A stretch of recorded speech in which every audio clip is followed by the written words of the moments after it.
Mesdames, Mesdemoiselles, Messieurs, bonjour. Dans une vidéo intitulée « 3 versets du Coran que tout chrétien devrait connaître », réponse à ce chrétien David Wood, vidéo 1 sur 3. Hanifiyya TV, qui n'a même pas le courage de se présenter sous son vrai patronyme, il tente de trouver justification des âneries du Coran dans la Bible. Ainsi, l'auteur de la vidéo, dans sa réponse à David Wood, utilise plusieurs versets de la Bible pour prouver que la Bible contient des traces de la substitution de Jésus par un autre, à partir des substitutions qu'il aurait soi-disant trouvées dans la Bible. Voici ces fameuses substitutions qu'il aurait soi-disant trouvées. Substitution des justes par des méchants en ce qui concerne le livre de Proverbes. Substitution de Daniel par d'autres en ce qui concerne le livre de Daniel. Et d'autres versets encore concernant cette fois-ci le Nouveau Testament. Et pour conclure, il affirme que Jésus serait bien substitué par un autre. Ceci, bien entendu, pour corroborer avec le texte coranique. Triste, ignorant. Mesdames, Mesdemoiselles, Messieurs, triste, ignorant. Pour étayer tout son raisonnement, il utilise tour à tour, sans démonstration, sans exégèse, les versets bibliques suivants. Proverbes chapitre 11, verset 8. Proverbes chapitre 21, verset 18.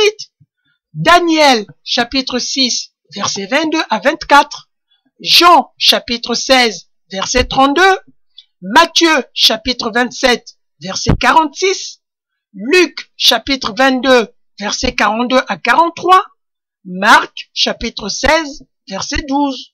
Luc chapitre 4, verset 29 à 30. Mesdames, Mesdemoiselles, Messieurs, notre vidéo sera beaucoup plus longue parce que nous allons pénétrer chaque verset en profondeur. Mais avant cela, nous allons regarder la vidéo de Hanifiyya TV et nous allons lui répondre pour tous les versets qu'il a sélectionnés dans sa vidéo réponse à David Wood. Tout de suite, regardons la vidéo de Hanifiyya TV, écoutons tous ses propos et nous allons nous retrouver tout de suite après pour les commentaires. Assalamu alaikum, bienvenue à tous.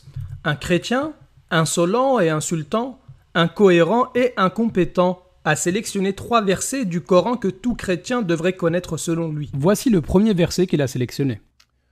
Le chrétien cite la sourate 4, verset 157, qui indique que Jésus ne fut ni tué ni crucifié, mais que tout ce qui se rapporte à la crucifixion ne sont que des conjectures, comme nous allons le voir d'ailleurs dans la suite. Donc j'avance un petit peu et regardons quelle est la conclusion du chrétien. The Islamic view is that Allah miraculously disguised someone to make him look like Jesus, and it was this other person who was crucified, not Jesus. The reason you believe that Jesus died, according to Islam, is that Allah did an excellent job tricking everyone.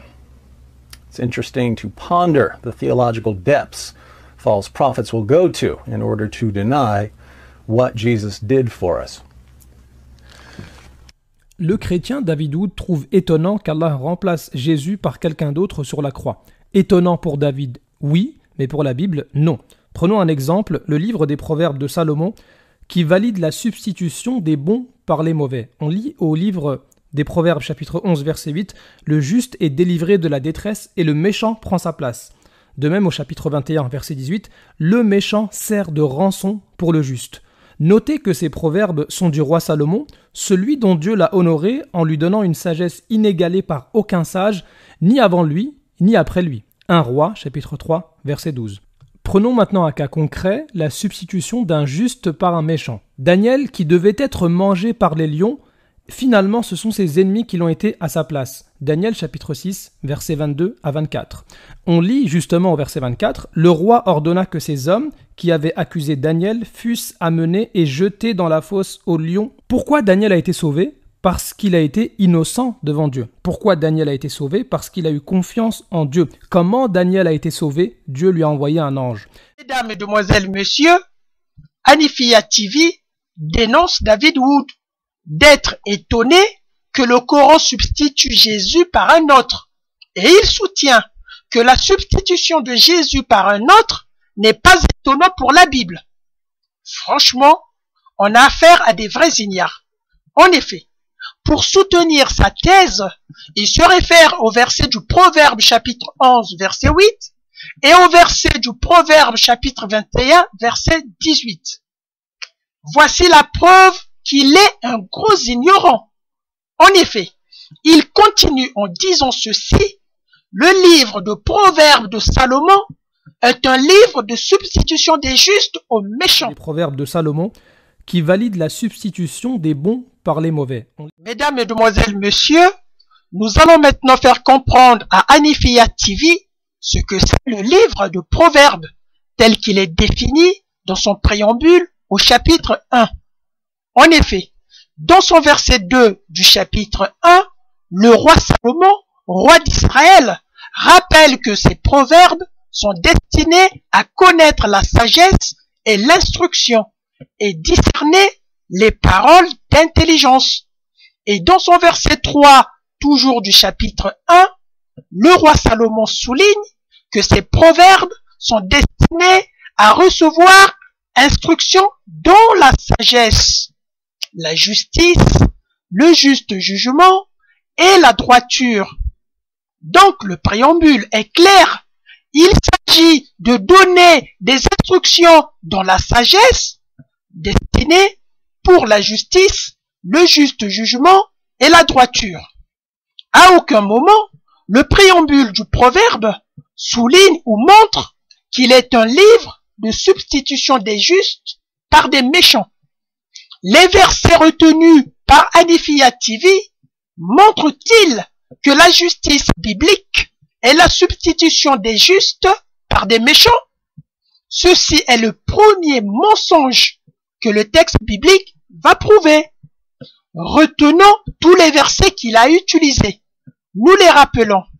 Proverbe chapitre 11 verset 8, Proverbe chapitre 21 verset 18, Daniel chapitre 6 verset 22 à 24, Jean chapitre 16 verset 32, Matthieu chapitre 27 verset 46, Luc chapitre 22 verset 42 à 43, Marc chapitre 16 verset 12, Luc chapitre 4 verset 29 à 30.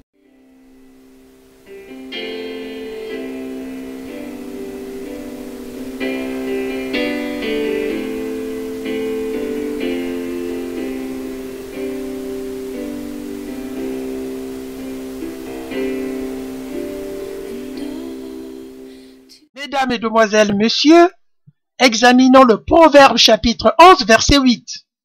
Nous lisons: le juste est délivré de la détresse et le méchant y entre à sa place. Proverbe chapitre 11 verset 8. Comment donc comprendre le Proverbe chapitre 11 verset 8? Qui est le juste et qui est le méchant? Dans tout le livre de Proverbes, il ressort ceci: la part et le caractère du juste et du méchant sont mis régulièrement en contraste.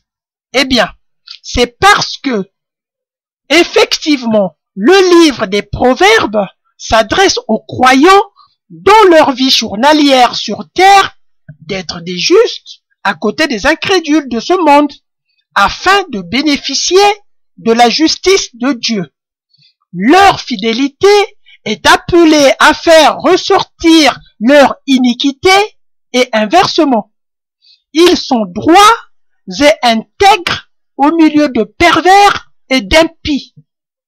Examinons maintenant le Proverbe chapitre 11 verset 8 pour effectivement ressortir ce contraste entre le juste et le méchant.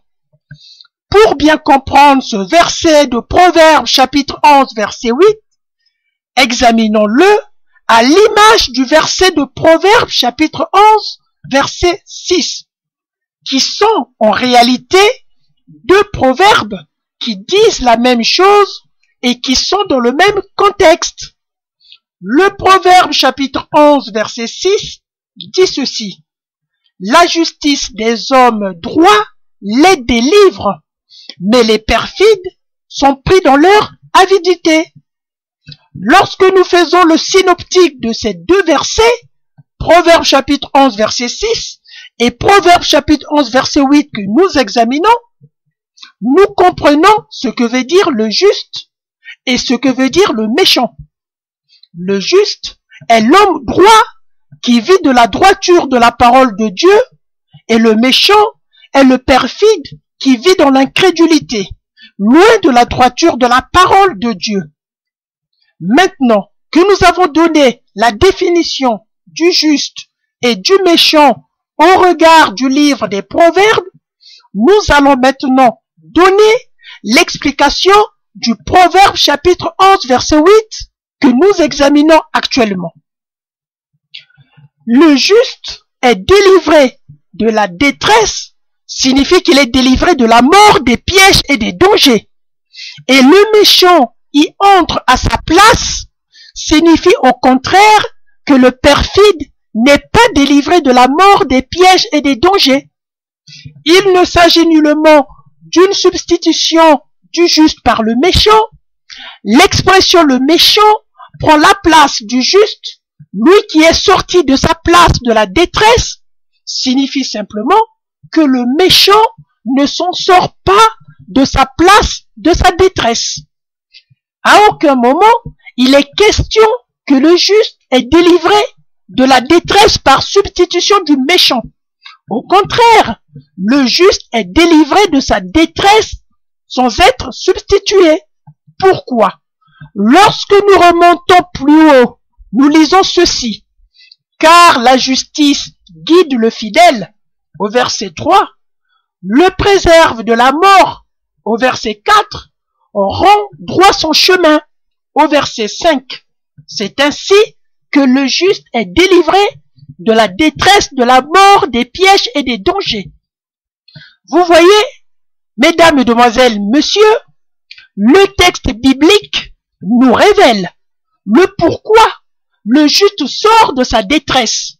Et ceci, avec les versets que nous venons de lire, du verset 3 au verset 5, en passant par le verset 4, bien entendu. Ainsi, le contexte du verset Proverbe chapitre 11, verset 8, ne parle pas du tout de la substitution du juste par le méchant. L'expression « il remplacera » ou « il rentrera à sa place » veut simplement dire que le méchant y restera dans sa détresse. En effet, si le méchant est déjà dans sa détresse, pourquoi le substituer au juste?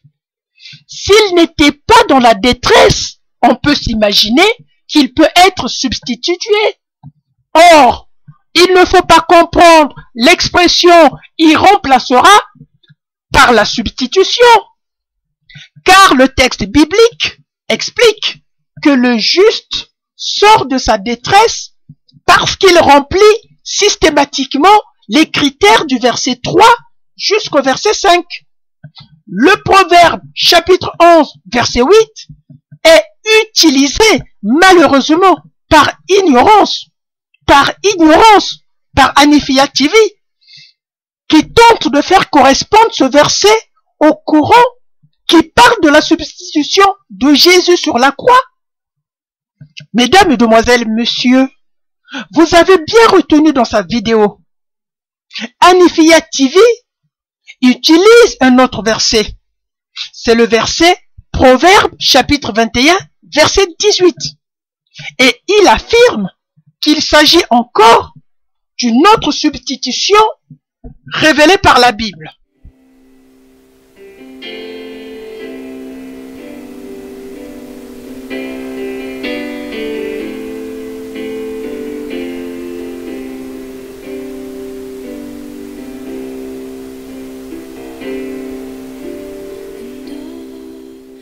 Mesdames, mesdemoiselles, messieurs, examinons le Proverbe chapitre 21, verset 18. Nous lisons. Le méchant sert de rançon pour le juste, et le perfide pour les hommes droits. Proverbe chapitre 21, verset 18. Ce verset fait apparaître l'expression rançon. C'est ce qui a entraîné probablement Hanifiya TV à confondre avec la substitution. Qu'est-ce qu'une rançon réellement? Une rançon est la somme d'argent exigée en échange de la remise en liberté d'une personne retenue captive ou victime d'enlèvement. Doit-on considérer que les fautes du juste sont substituées aux fautes du méchant? Le juste est-il substitué au méchant? Or, la Bible est claire sur le péché, sur les fautes. Aucune substitution n'est possible.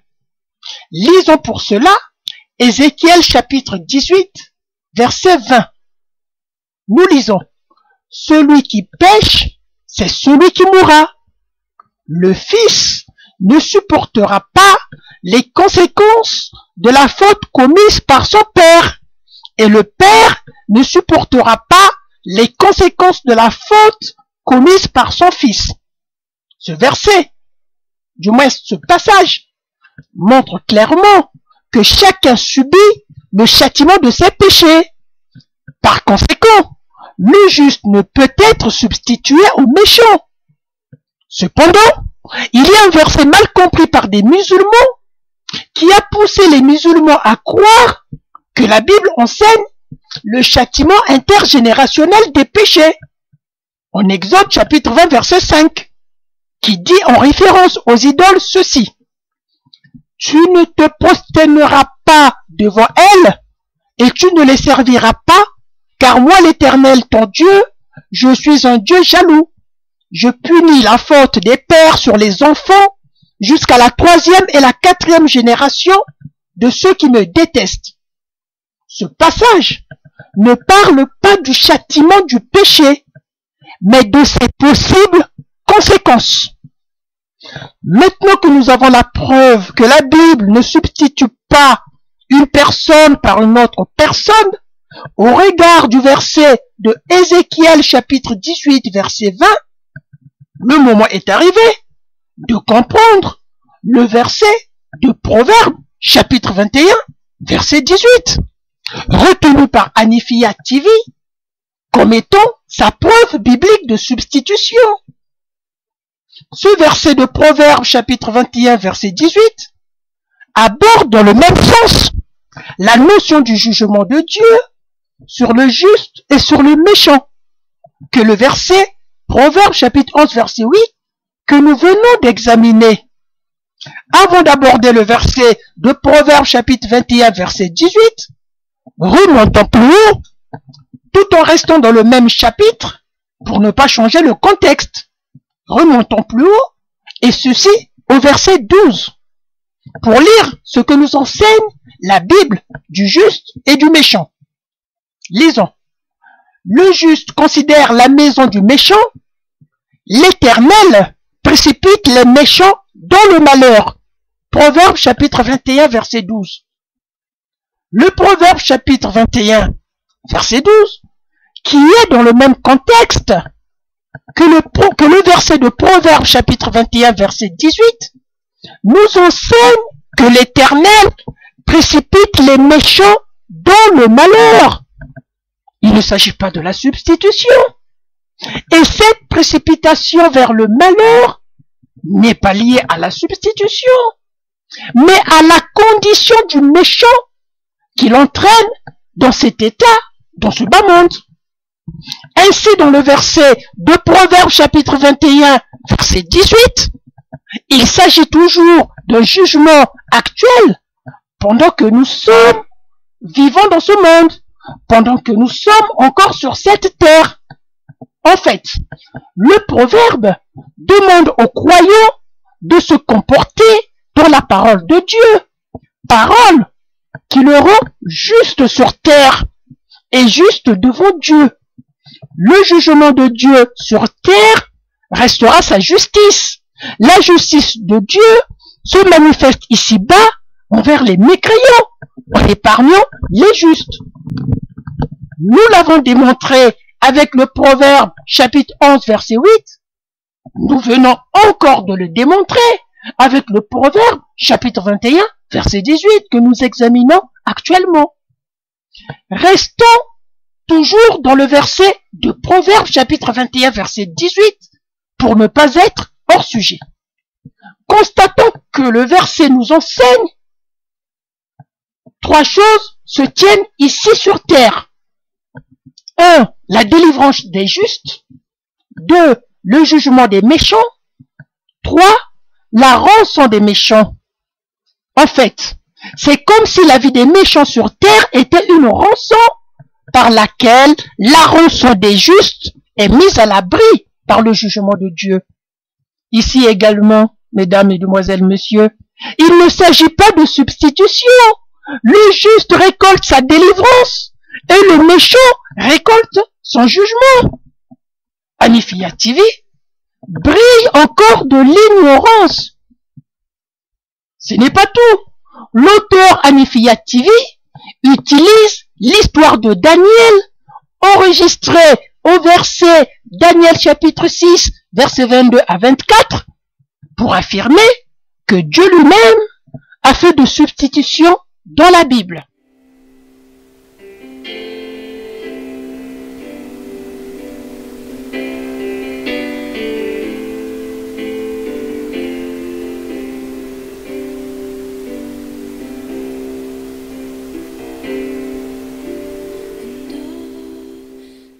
Mesdames, mesdemoiselles, messieurs, dans sa vidéo, Hanifiyya TV met en avant le verset de Daniel chapitre 6, versets 22 à 24 pour prouver ici encore que la substitution est souvent pratiquée dans la Bible afin de pouvoir justifier la substitution de Jésus sur la croix par un innocent.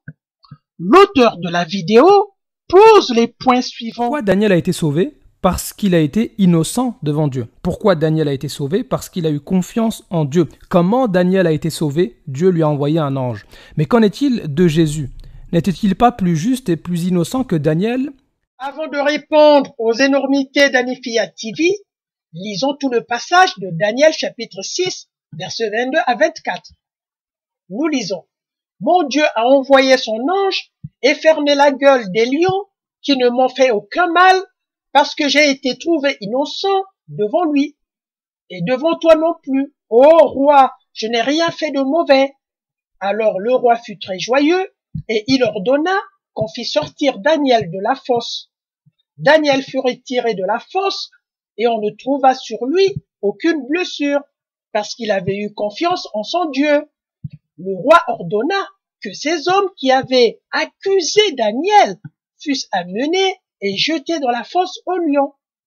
Entre parenthèses, ceci est la faute qui a permis au roi de rendre justice, c'est-à-dire de condamner les chefs et les satrapes.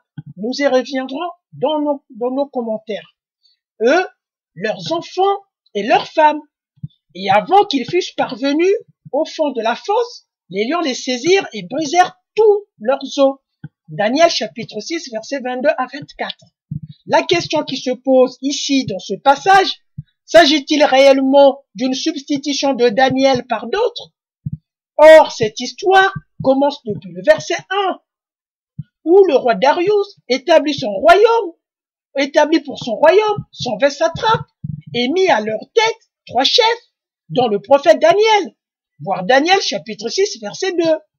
Les 2 autres chefs et les satrapes voulaient accuser Daniel au roi, mais ne trouvaient aucune occasion d'accuser Daniel, car Daniel était droit. Voir Daniel chapitre 6, verset 4. Ces 2 autres chefs et les satrapes, sachant que Daniel priait tous les jours l'Éternel, se rendirent un jour au roi Darius et le trompèrent en disant que tous les chefs sont d'accord afin que vous écriviez un édit qui interdit de prier un Dieu quel qu'il soit pendant 1 mois, sous peine d'être jeté dans la fosse aux lions, sauf le roi qui a le droit de prier son Dieu. Et le roi signa cet édit, car il s'agissait du vœu de l'unanimité des chefs et des satrapes. Daniel chapitre 6, versets 6 à 9. Daniel était informé de l'édit du roi Darius, mais resta fidèle aux recommandations de l'Éternel et à ses pratiques régulières de la prière. Les chefs et les satrapes se rendirent un jour et par surprise chez Daniel et le trouvèrent en train de prier, comme il le pratiquait 3 fois par jour.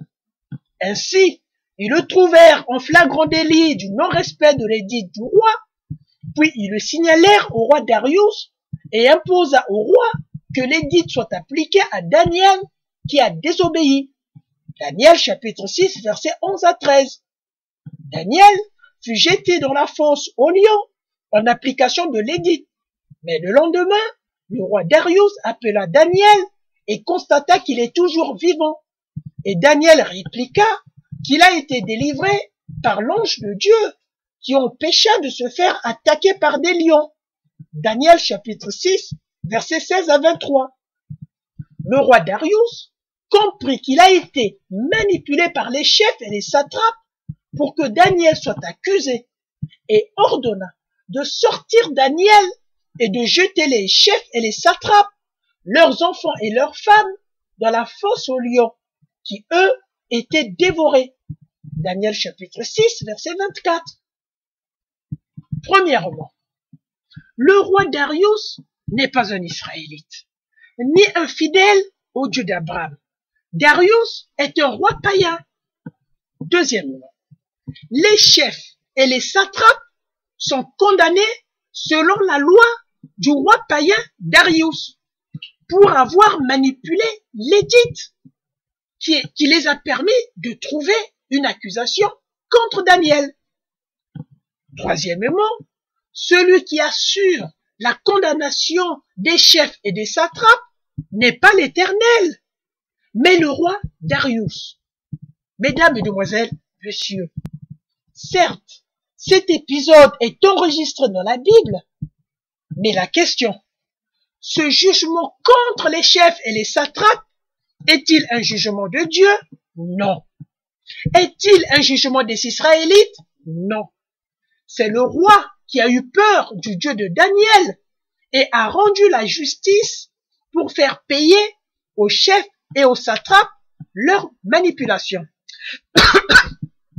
C'est cette condamnation claire qui a pesé sur eux et non une substitution des innocents qui n'ont commis aucune faute. Ils ont été condamnés aux fosses aux lions pour avoir commis une faute de manipulation afin de trouver une accusation sur Daniel. Bien que cette condamnation ne vient ni de l'Éternel, ni des Israélites fidèles à l'Éternel, mais comparez tout de même les deux épisodes comme l'a fait Anifia TV dans sa vidéo, avec l'épisode de la substitution de Jésus par un autre décrit dans le Coran, est tout simplement insensé. Est tout simplement insensé. Pourquoi? Car dans Daniel chapitre 6, versets 22 à 24, le roi condamne ceux qui l'ont manipulé. Et Daniel le juste est blanchi parce qu'il n'a pas commis de faute condamnable. Alors que dans le Coran, il ne s'agit pas d'une justice qui est établie par Allah, mais d'une injustice d'Allah contre un innocent qui n'a rien fait et qui va remplacer Jésus dans la croix. Ici encore, Anifia TV brille d'ignorance, du bricolage, du forcing pour justifier l'injustifiable de la version coranique de la crucifixion de notre cher Jésus. Une substitution a lieu lorsqu'un innocent est remplacé. Or, ici, les chefs et les satrapes ne sont pas innocents. Ils ont été condamnés. Pauvre Anifia TV, tu as encore beaucoup de choses à apprendre. Dans sa vidéo, il poursuit avec les versets de Jean chapitre 16, verset 32 et Matthieu chapitre 27, verset 46 pour justifier toujours la version coranique qui parle de la substitution de Jésus sur la croix par un innocent.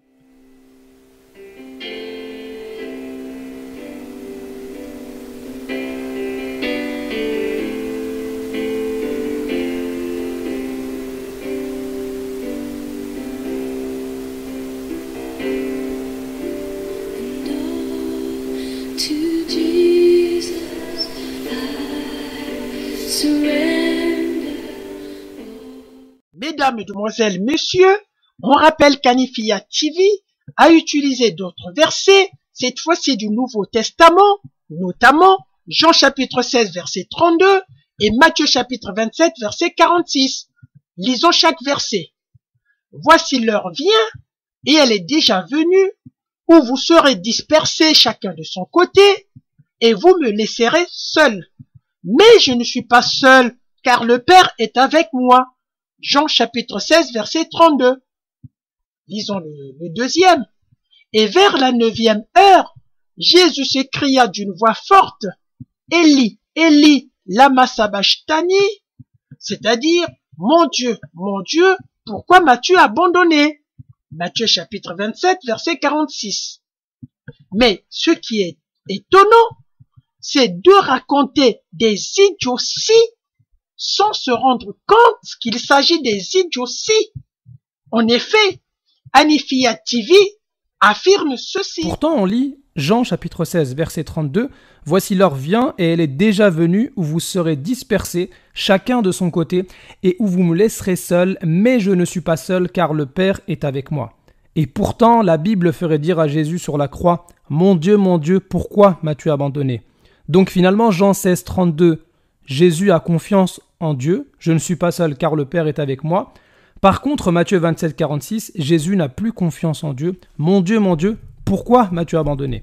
Mesdames, Mesdemoiselles, Messieurs, si l'on compare Jean chapitre 16, verset 32 et Matthieu chapitre 27, verset 46, il se dégage que ces deux versets ne sont pas dans le même contexte, ne relatent pas le même récit et ne disent pas la même chose. Si l'on examine de très près ces deux versets, nous remarquons ceci. Jean chapitre 16, verset 32 est une prophétie de Christ qu'il sera abandonné par ses disciples le jour de sa crucifixion. Mais en même temps, le Père demeurera fidèle avec lui. Et cette prophétie se réalisa en Marc chapitre 14, verset 50 et en Matthieu chapitre 26, verset 50. Tandis que Matthieu chapitre 27, verset 46 est le cri de la douleur ou de la souffrance, une prière pour rendre fin à l'âme. Ceci ne constitue en aucun cas un manque de confiance en Dieu, comme le soutient Anifia TV.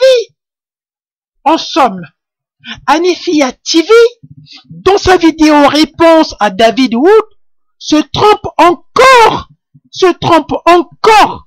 Le pire, c'est sa critique suivante. Merci David de montrer aux chrétiens que le Coran a raison de dire que la crucifixion contient beaucoup d'incohérences.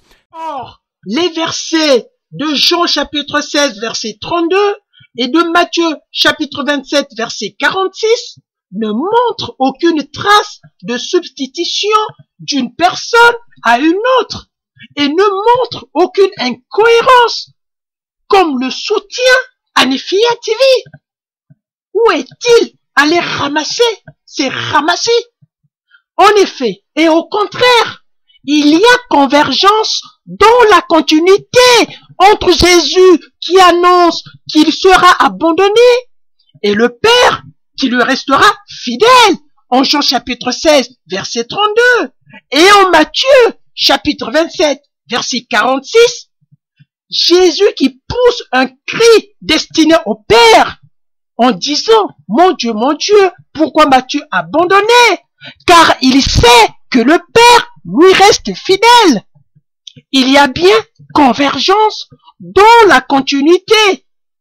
Ici encore, Anifia TV, je suis désolé, se dévoile ignorant de la Bible. Par ailleurs, il va enchaîner sa litanie avec les deux versets suivants, à savoir Luc chapitre 22, versets 42 à 43 et Marc chapitre 16, verset 12.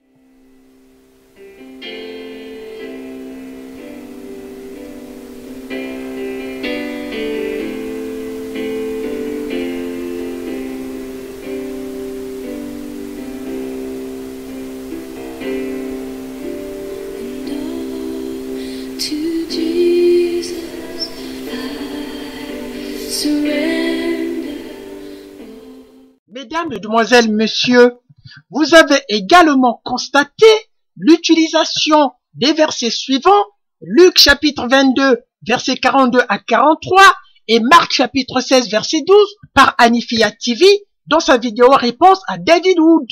Il commence à rappeler les propos suivants sur Jésus. De même, Dieu a aussi envoyé un ange à Jésus lorsqu'il a prié pour éviter la croix. Luc chapitre 22, versets 42 à 43. Remarquez aussi que Jésus avait la capacité de s'enfuir de ses ennemis sans qu'ils ne s'en rendent compte. Luc chapitre 4, versets 29 à 30. Remarquez finalement que Jésus avait la capacité de changer d'apparence, comme le montre Marc chapitre 16, verset 12. Ainsi, la Bible confirme le Coran sur la possibilité de la substitution des bons par les mauvais, et plusieurs passages montrent qu'elle peut parfaitement s'appliquer à Jésus. Relisons ces deux derniers versets soutenus par Anifia TV. De même, Dieu a aussi envoyé un ange à Jésus lorsqu'il a prié pour éviter la croix. Luc chapitre 22, versets 42 à 43. Après cela, il a paru sous une autre forme à deux d'entre eux qui étaient en chemin pour aller à la campagne. Ils revinrent l'annoncer aux autres, qui ne les crurent pas non plus. Marc chapitre 16, versets 12 à 13. Mesdames, Mesdemoiselles, Messieurs, si l'on examine de très près Luc chapitre 22, versets 42 à 43 et Marc chapitre 16, versets 12 à 13, nous remarquons ceci. Luc chapitre 22, versets 42 à 43 est une prière de Jésus afin qu'il soit fortifié de la souffrance qu'il va endurer sur la croix, et c'est un ange qui va le fortifier. Marc chapitre 16, versets 12 à 13 décrit Jésus ressuscité qui change de forme, qui change d'apparence en prenant l'apparence d'un jardinier afin qu'il ne soit pas reconnu de tous, mais des siens uniquement. Existe-t-il un lien entre la possible substitution de Jésus dans ces deux versets? Nous disons non. Nous allons apporter l'éclairage sur le verset de Marc, chapitre 16, versets 12 à 13, où l'auteur Anifia TV met l'accent sur le changement de forme de Jésus. Dans ce passage, les faits se déroulent après que Jésus ait vaincu la mort après la crucifixion. Et Jésus choisit la discrétion pour ne pas se faire remarquer que c'est lui qui a été crucifié. Jésus voulait que ce miracle soit une discrétion. C'est ainsi qu'il change volontairement son apparence. Mais comment Jésus changea son apparence? C'est l'apôtre Jean qui nous apporte la réponse dans sa description de ce même récit au verset de Jean chapitre 20, versets 1 à 17, pour lequel, mesdames, mesdemoiselles, messieurs, je vous invite à ouvrir vos Bibles et à lire. Dans ce passage de Jean chapitre 20, versets 1 à 17, il est mentionné que Jésus avait la forme d'un jardinier. C'est ainsi que Marie de Magdala ne va pas le reconnaître. Mais dès que Jésus l'appela à son nom, Marie Magdala le reconnaît tout de suite.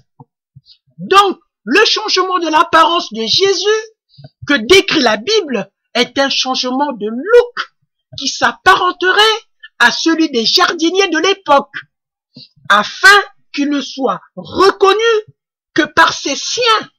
Ce miracle était réservé que pour ses siens qui devraient plus tard l'enseigner. En comparaison avec le Coran, ce livre ne parle pas du tout d'un changement d'apparence de Jésus, mais d'un faux semblant qui lui a été substitué, et que personne ne pouvait s'en douter qu'il s'agissait d'un faux semblant. C'est ainsi le Coran précise que les Juifs sont dans l'incertitude. Il y a donc une nuance entre un changement d'apparence pour se faire connaître uniquement à ses siens et une substitution par un sosie. Ainsi, le Dieu islamique a trompé les Juifs et a fait payer un innocent à la place de Jésus.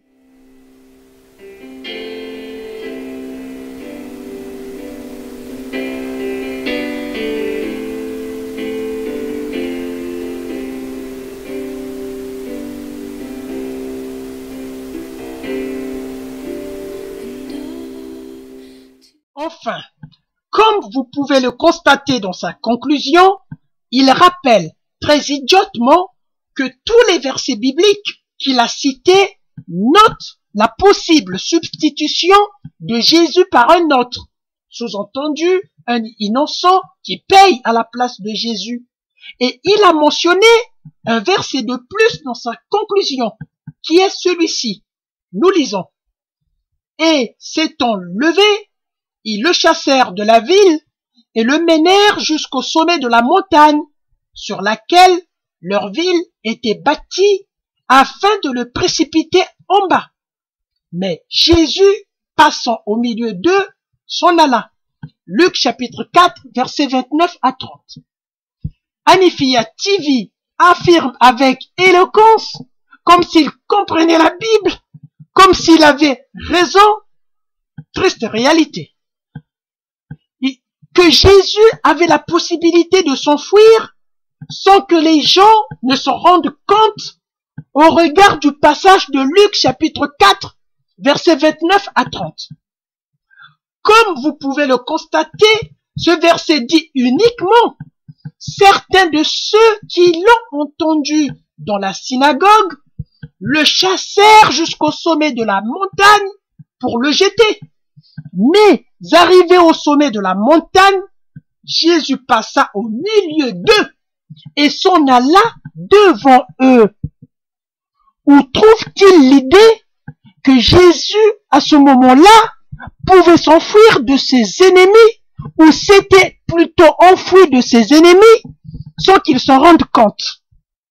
Le texte ne dit pas que Jésus était invisible, mais il montre finalement qu'ils n'ont pas eu le courage de pratiquer leurs souhaits sur Jésus. Ils ont laissé Jésus. Jésus était guidé par le Saint-Esprit. Ils ont laissé Jésus passer devant eux. Ils n'ont plus eu le courage. Ils ont été affaiblis par le manque de courage de le jeter. Vous voyez, tout est mensonge. Tout est mensonge. Toute sa vidéo en réponse à David Wood est mensonge et mensonge.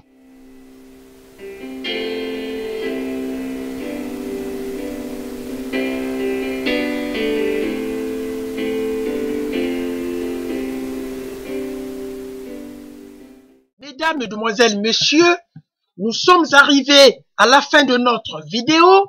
Nous allons finir avec une conclusion sur la personne même de Hanifiyat TV. C'est vraiment le summum de l'idiotie. Les bras m'en tombent. L'islam a rendu idiots les musulmans. Finalement, ce n'est pas David Wood qui est incompétent, insultant, incohérent, comme le dit Hanifiyat TV. C'est au contraire lui qui est le summum de l'incompétence, de l'ignorance et qui est insultant à celui qui est dans la vérité. Hanifiyat TV est un faux érudit. Il a toutes les raisons de se cacher derrière un pseudo.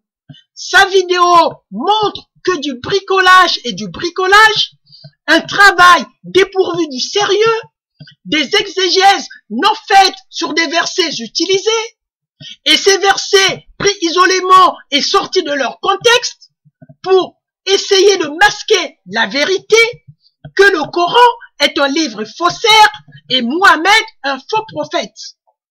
Finalement, le Coran n'est pas capable de justifier ces propos que les musulmans tentent d'utiliser faussement les versets de la Bible pour protéger, pour couvrir les ignominies et les mensonges du Dieu islamique.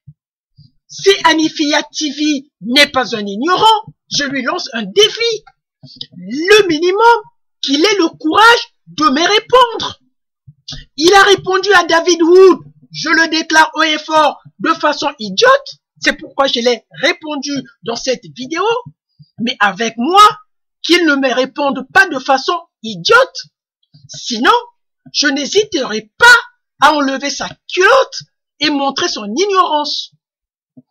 En attendant la réponse de Hanifia TV que nous souhaitons de tout notre cœur, mesdames, mesdemoiselles, messieurs, à la prochaine.